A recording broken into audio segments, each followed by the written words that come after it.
کہ عمران خان کا علاج اور تشخیص صرف ماہر ڈاکٹر سے کروائی جائے۔ یہ مطالبہ نہ غیر انسانی ہے نہ حقوق سے بڑھ کر ہے۔ اس میں قباحت ہی کیا ہے کہ آپ علاج عمران خان کا کیوں نہیں کروا رہے؟ عمران خان کا فوری علاج ہی چاہیے، اور یہ مطالبہ لے کر ہم پرسوں سپریم کورٹ آف پاکستان جا رہے ہیں۔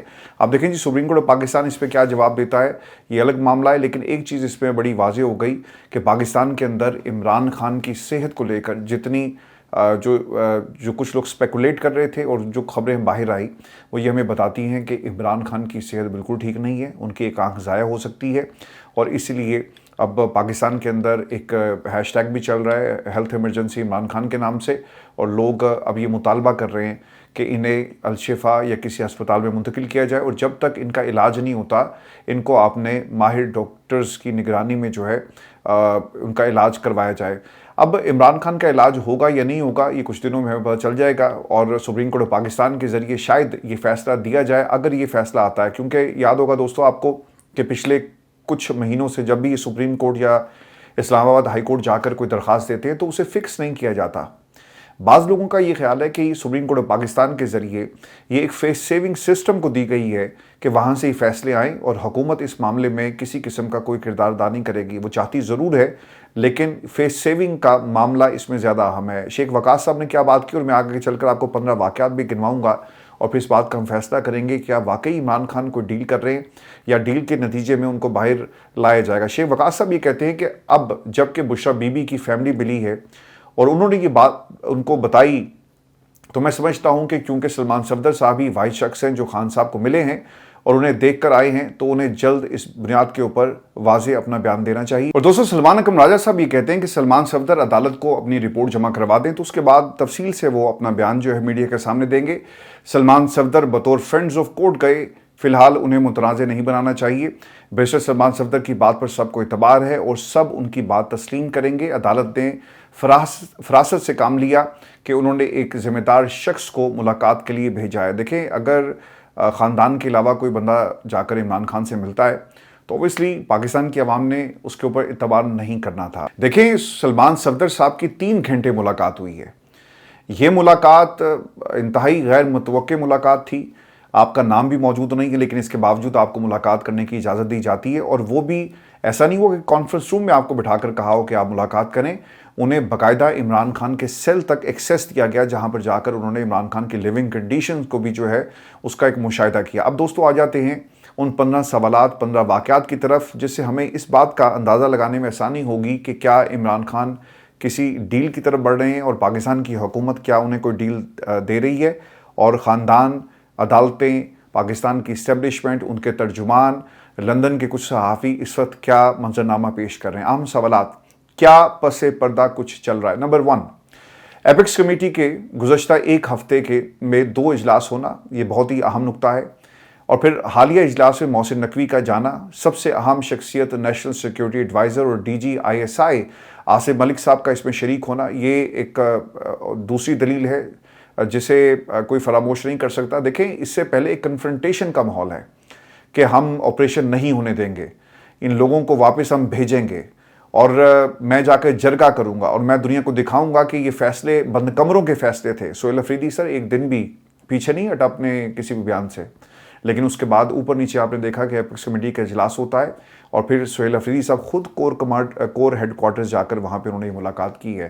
اس کے علاوہ پشاور کور ہیڈ کوارٹرز میں ہونے والے اہم اجلاس میں مالاکنڈ ڈویژن سے فوج کی ذمہ داری صوبائی اداروں کے حوالے کرنے کا فیصلہ کیا گیا۔ یہ تمام فیصلے جو ایپیکس کمیٹی کے ارد گرد گھومتے ہیں یہ بہت ہی اہم فیصلے ہیں۔ ایسا لگتا ہے کہ کہیں نہ کہیں کنسنسس موجود ہے، اور یہ احساس دونوں طرف سے دلایا گیا کہ اگر آپ نے ملک کو آگے لے کر چلنا ہے، دہشت گردی کے خلاف کچھ کرنا ہے، تو آپ کو صوبائی حکومت کو آن بورڈ لینا ہوگا۔ تو دوستو آج ایک وہ چیز جس کے بارے میں ہمیشہ پاکستان پیپلز پارٹی اور نون لیگ جو ہے وہ سیاست کرتی آئی، فیصل کریم کنڈی سیاست کرتے آئے کہ گورنر راج لگے گا، یہ تو نہیں ہو رہا۔